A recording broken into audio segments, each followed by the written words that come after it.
নিচের নেটটায় একটু চোখ বুলালেন। বিহানের বুকের ভেতর দামামা বাজছে, হৃৎপিণ্ডটা ধপধপ ধপধপ করে শব্দ কাঁপছে, যেন এক্ষুনি ছিটকে বের হয়ে আসবে। চিন্তায় উদ্গ্রীব ভাব কিছুক্ষণের জন্য ওর নিঃশ্বাস আটকে দেওয়ার উপায় করছিল। শঙ্কিত চোখগুলো দেখে গিয়েছিল মেজো মার মিষ্টি হাসি।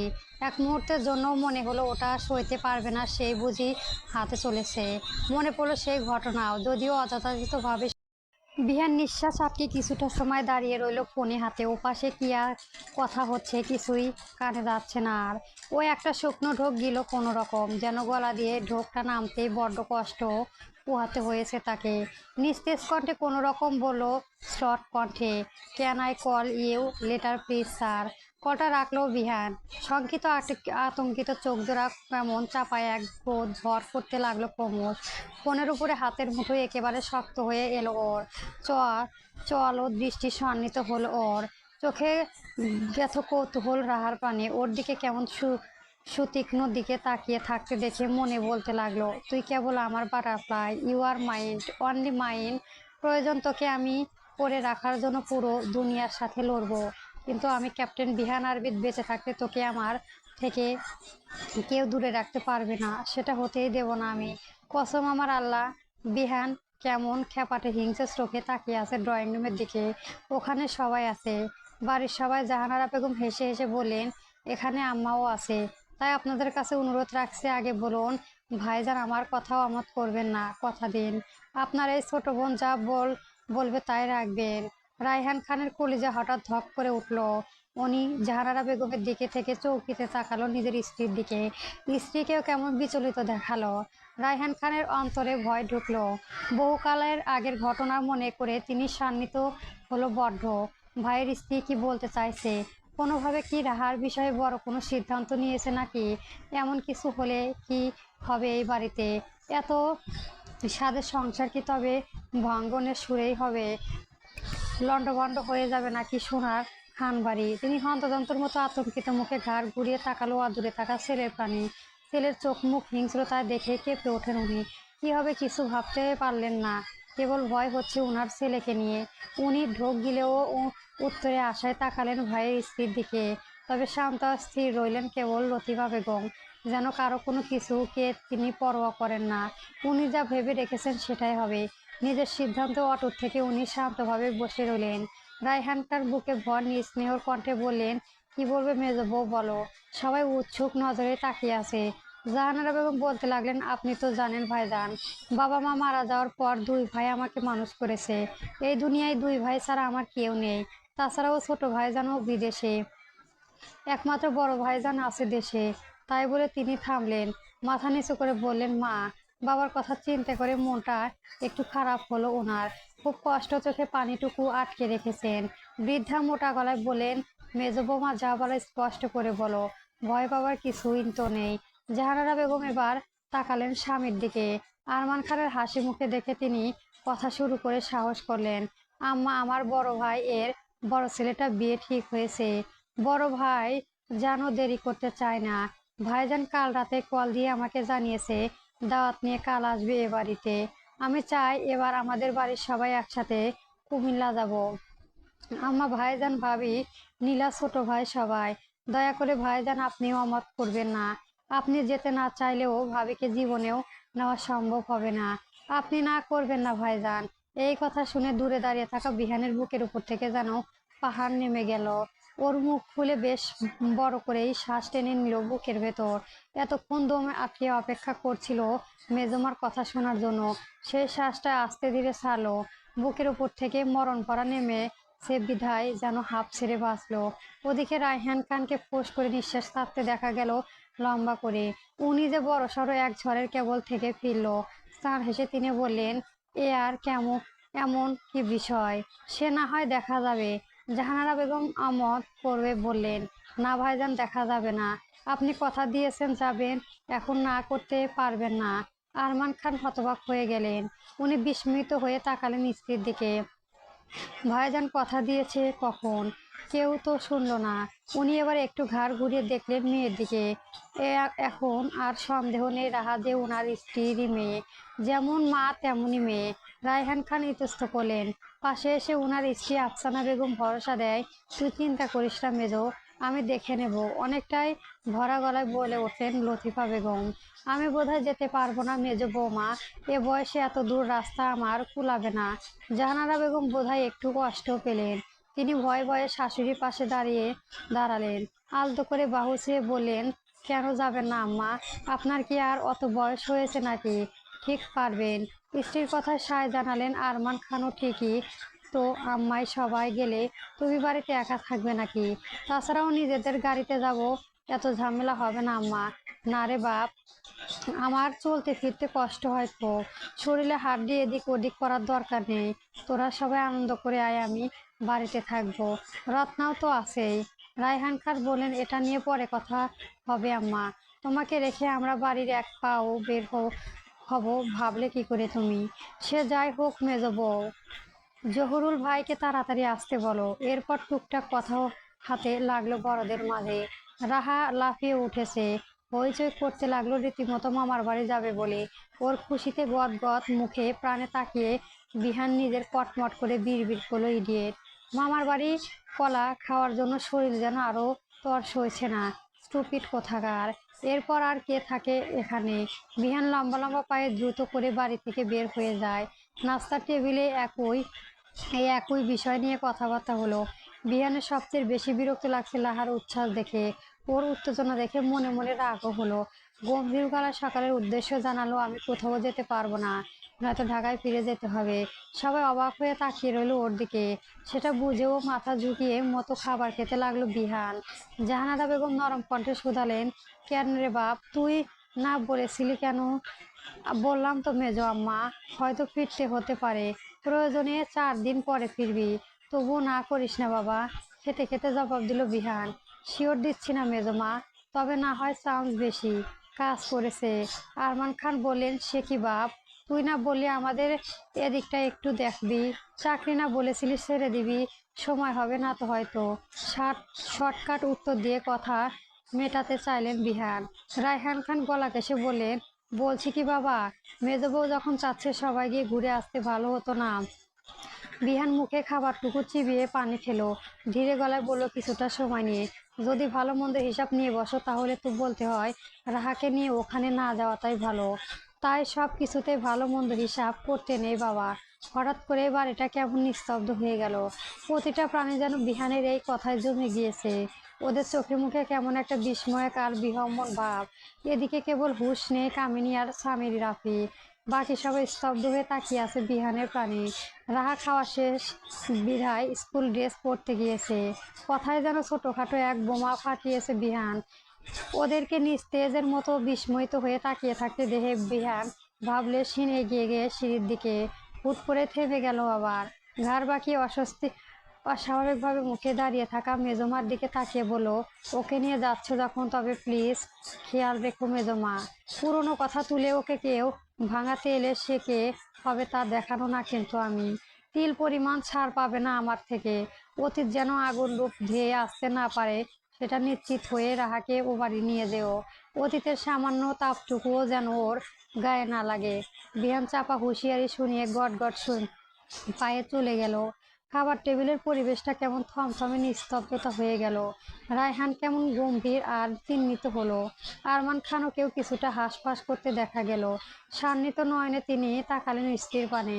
তবে জাহানারা বেগম চোখে মুখে ফুটে উঠল এক বিধোধনী আতঙ্ক। পুরনো কিছু স্মৃতি যেন উনাকে পুড়াতে আরম্ভ করলো। সাদা কালো কলেজের ড্রেস পরে গড়িয়ে রাহা উঁকি ঝুঁকি পড়েছে বিহান ভাইয়ের রুমে। আশেপাশে তাকিয়ে কোথাও লোকটাকে দেখতে পেল না ও। সাহস করে দুই বেড়ে 2 হাত দিয়ে টেনে পা টিপে টিপে রুমের ভেতর গেল। এদিকে ওদিকে তাকিয়ে বুঝলো লোকটা ওয়াশরুমে। খানিক রুম থেকে চুপচাপ ভদ্র মেয়ের মতো চলে আসতে একটু মন সায় দিল না। হঠাৎ নজর গেল ভেনিটির দিকে, মুখ টিপে হেসে এগিয়ে গেল সেই দিকে। বাহিরে রকম পারফিউমের কালেকশন, সবগুলি পারফিউম ঘ্রাণ নিয়ে ব্যবহার করা এই মুহূর্তে তার পক্ষে সম্ভব নয়। তাই আঙুল ঘুরিয়ে ঘুরিয়ে একটা স্বচ্ছ কাঁচের বোতল তুলে নিল। নজর ঝুলিয়ে দেখলো বটলটা, গায়ে লেখা মাইসন লিওসন ম্যারিওল নো। মিষ্টি একটা চন্দনের নরম সুবাসের অতিভূত করে ফেলো রাহাকে। ওর চোখ বন্ধ করে তলিয়ে গেল ওই চন্দনের গভীরতা। এই মাতাল করা একটা ঘ্রাণ, মুহূর্তে হাওয়া ভেসে ওঠের মতো, এত স্নিগ্ধ, এত শিহরণ তুলে সুঘ্রাণ। নিজের শরীরে বার তিনেক স্প্রে করা নাক টেনে ঘ্রাণ সুবাস টান নিতে লাগলো। পরপরে দ্রুত রেখে খুলে পারফিউমটা বোতলটা রেখে সোজা হয়ে দাঁড়ালো। অমনি বিহান ওয়াশরুম থেকে বের হয়েছে, তা দেখে থপ থপ খেলো মেয়েটা। চোখাচোখি হতে বোকা হাসলে একটু, পরক্ষণে এমন দৃশ্য দেখে বিস্ময়ের চোখ দুটো বের করে দিল। পাথরের মতো শক্ত হয়ে গেল ওর চিত্ত। স্থির চোখে ড্যাব ড্যাব করে তাকিয়ে রইল বিহান ভাইয়ের দিকে।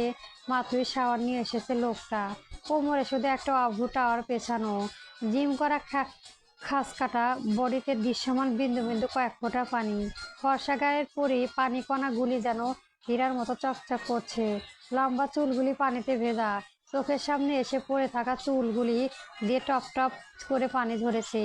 কপালে পড়ে থাকা ভাঁজের চুলে ফাঁক দিয়ে দেখা যাচ্ছে উনার সুতি নেত্রজোড়া। কি সান্নিত বাজ পাখির ন্যায় দৃষ্টি। রাহা দাঁত খিচে হতভম্ব হয়ে গেল এমন দৃশ্যে। হাত পা শক্ত করে রোবটের মতো থায় দাঁড়িয়ে রইল বিস্মিত স্বরে চাহনি নিয়ে। ঠোঁট গিলে ভুলে গিয়েছে মেয়েটা। ওর দিকে কিঞ্চিত ভ্রু কুচকে বিহান আগাগোড়া পরখ করে মেয়েটা। কাঁধে ব্যাগ, সাদা কলেজের ড্রেস পরনে, কাঁধে দুই পাশে ঝুলেছে লম্বা বেনুনি, মাথা পর্যন্ত গভীর চোখে তৃপ্তি নিয়ে একেবারে স্ক্রল করে নিল। পরে পরে যেন অনুভব করলো সেটা হলো চন্দনের সুবাস। বদ্ধরুমের চারিদিকে চন্দন চন্দন সুবাসে মো মো করছে। তাতে ভ্রু জোড়া খানিক কুচকে গেল বিহানের। চোখের সামনে চুলগুলি হাতের আঙুল দিয়ে পেছনে ঠেলে দিল, তবে খুব একটা সুবিধা হলো না।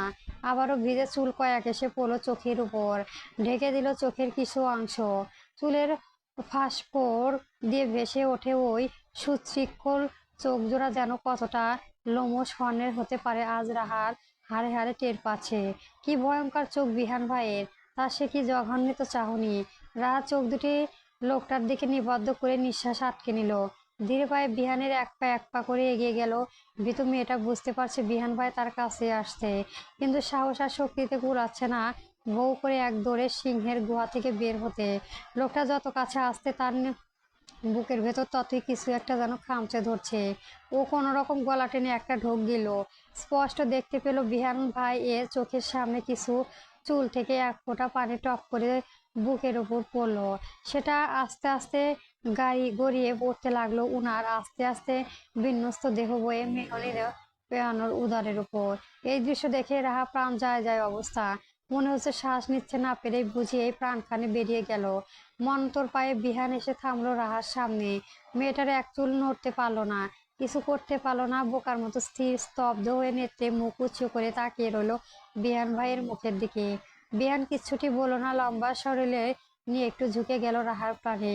মুখ এগিয়ে দিয়ে রাহার গলায় দিকে সামান্য দূরত্ব রেখে নিজের মুখটা রাখলো রাহার গলার কাছে।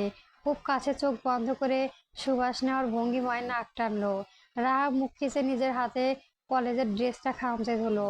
ভেতরটা প্রলয়ঙ্কারী ঝড়ে দু মুচড়ে যাচ্ছে ওর, আর নিঃশ্বাস আটকে দাঁড়িয়ে থাকা সম্ভব হচ্ছে না। মনে হচ্ছে এই ভয়ঙ্কর লোকটাকে সমৃদ্ধ এক্ষুনি জ্ঞান হারিয়ে লুকিয়ে পড়বে ও। খানিক ঝুঁকে রাহার গলা থেকে পুরো শরীরে লেগে থাকা চন্দনের সুবাসে টেনে নিজের মাঝে যেন নিচ্ছে বিহান।